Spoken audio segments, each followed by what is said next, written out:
Yo, what's going on everyone? Brian and Jim here, and we are back with our reviews. Today, we're starting it off with Call of Duty Infinite Warfare. We know some of you are going to hate it, but let's see what we think. Released on November 4th, 2016, this was developed by Infinity Ward and published by Activision. It's another Call of Duty game, and this one's in space. So let's see what makes this different from all the others, if anything. It's got Conor McGregor. Does he say anything? Does he say, "Where's me fucking belt"? Does he need to say anything? He could say, "Where's me fucking belt." Perfection. God damn it, just go. Alright, so graphically, this is different with me doing it. The game, we think it looks great. Just like most Call of Duty games. Now, I know most Battlefield fanboys will bitch and say it isn't quite as detailed, but you know what? While maybe the texture mapping isn't quite as detailed, the game's goddamn colorful, and you can see everything that's going on. On the Xbox One, we didn't really see almost any slowdown issues or texture pop-in and shit like that. It's a really well-built game. Now, for PC, it's probably not as optimized as well, but from what we played, it's awesome. And Bri played the single player, and from what I saw of his footage, it looks even better than it does in multiplayer. So, Bri gave it a 10, and I gave it a 9. The game's goddamn beautiful, like, let's be honest, most AAA games these days. And as far as beer, you don't really need any. Going on to the sound, and, it sounds like a Call of Duty game. The music's appropriate, it's not memorable, but it's, it's background filler. But it's well composed, like normal. The voice acting is fine, perfectly fine. The guns sound differently enough. I do wish I miss the old style, the way guns would actually sound like guns, but hell, this is in space, I guess they can get away with that this time. Although it is kind of a cop-out how all the energy guns kind of sound the same. But, it's another really solid package and not much to really complain about. And to go back to the voice acting, I mean, it's like all the other ones where they actually hire real voice actors, so you're not going to see any bad performances here. Honestly, I don't know, there's not much to really nitpick. We both gave it 8s. And as far as beer goes, I don't know, I'm getting thirsty, so I guess I'll give it a beer for the music again being not so memorable. As far as control, one of the things we try and keep in mind when we give these scores is the learning curve with this game. And any old school Call of Duty player, you'll be able to pick it up and enjoy it. But if you're new to a first-person shooter, there are a lot of controls you really got to get used to. The jumping, the sliding, the rig abilities. There's just a lot to memorize. Now for Jim and I, it's second nature, so we have no problems with it. But I could see where it is a little complex. As far as the responsiveness and the inputs, there are no problems here. Now granted, me and Jim mostly play the multiplayer. I did go through the zombie mode and the single player campaign, and the only reason I really couldn't bring myself to give this game a perfect 10 is the flying missions. Controlling those spacecrafts, it just didn't feel intuitive, and it was kind of annoying. Unless you've played the game, you really won't know what I'm talking about. The spacecraft just moved unnecessarily slow, and it just felt like there was always a little bit of a drag with the vehicle himself. And switching out the weapons, that was a pain in the dick too.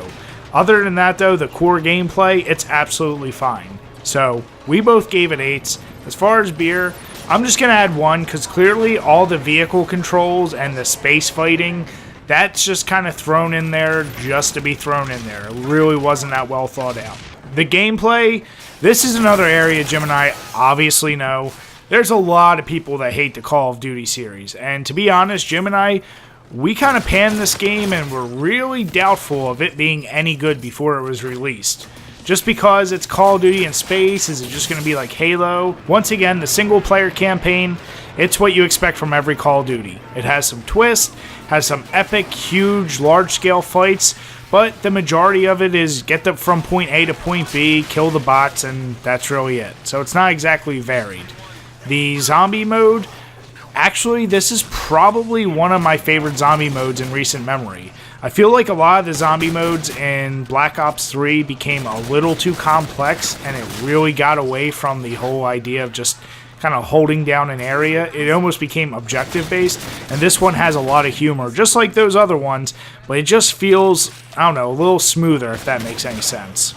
But the core, when you're talking about any Call of Duty game, you gotta focus a lot of your attention on multiplayer. And it offers basically everything all the previous games does, just with a few added differences.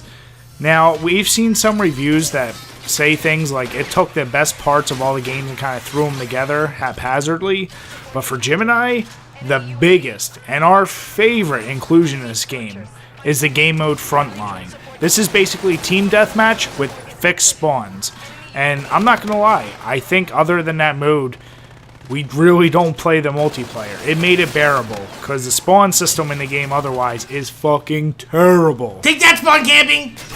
Yeah, so I am pleasantly surprised with the fact that, hey, you do have as many playable options as you do, but at the end of the day, it's still a regular Call of Duty game, and if you don't like Call of Duty, you're never going to like this gameplay. So Jim and I, we really appreciated it, and we gave it both 8s. As far as beer, I'm just going to add 2, just because, once again, they're still kind of recycling the old gameplay style, and I wish they would be a little more adventurous when it comes to their ideas. Well, Originality I can keep quick because, let's face it, it's another year, another Call of Duty.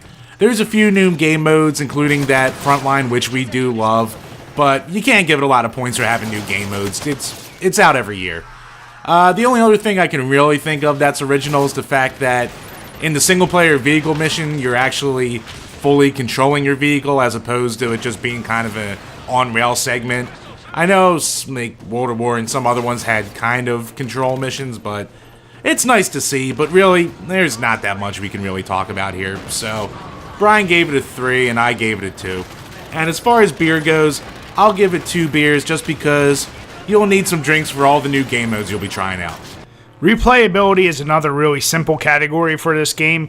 Any modern FPS shooter where you have as much customization options, you're almost going to have unlimited different games. Even though you're doing the same thing over and over, it will be a different experience. Now, obviously, the single player mode, you go through, you get the same ending every time, but there are a lot of unlockables and little hidden gems you can find. So you could argue points for that. And the zombie mode, there's a lot to unlock there as well. So you do get a ton of options. Now, for those of you who were lucky enough to get the Legacy Edition, at least that's what I think it's called, it came with Call of Duty 4 Remastered, which is obviously most people's favorite Call of Duty. We're still not sure if every version has it. It's just a pay-to-unlock situation. But if you got that on top of everything else, then you really got 2 games in one disc, and that is friggin' insane. So there's no way we could not give this game a 10, and for those of you who would argue the point, I'd say you still get something different every time you play that multiplayer. And as far as beer, I'm giving 1 to Gem. For what? You're sucking at multiplayer. Hey! Hey! So overall, this is a really solid game. We fully anticipate a lot of hate for enjoying this game as much as we do, but at the end of the day, it is an easy game to turn on and play with your buds. It offers a lot in the 3 different game modes, and for most people that are going to give this game shit, let's not forget, all those game modes are available with the disc. You don't have to download them. So while you might not be a huge fan of that single player campaign or think it's lazy, at least they offer it in there. And the zombie modes, Jesus Christ, that could just be a standalone game by itself. So when it comes to scores, we both gave it 8s. It's not our favorite Call of Duty by any means, but it's definitely a solid package. And when we combine all of our scores together, well, look at that. It rounds out to an 8. It's above average, clearly not perfect, and we know it's not going to be for everyone. And look, at this point, if you like Call of Duty, you'll probably like this game, and if you hate Call of Duty, this won't convert you. When it comes to beer pairing, I'm going to have to go with the New Belgium Brewing Rampant Double IPA. This is a really flavorful beer that packs a pretty decent punch. It's not going to leave you too hindered from being able to play through the game, but it's going to add enough flavor to complement your night of playing. So, get a 6-pack if you can find it, and remember to drink your beers and play your games responsibly. As always, guys, thanks for checking out this video, and if you enjoyed it, make sure you give us a thumbs up, leave some comments, or better yet, why not subscribe? Till next time, guys, cheers.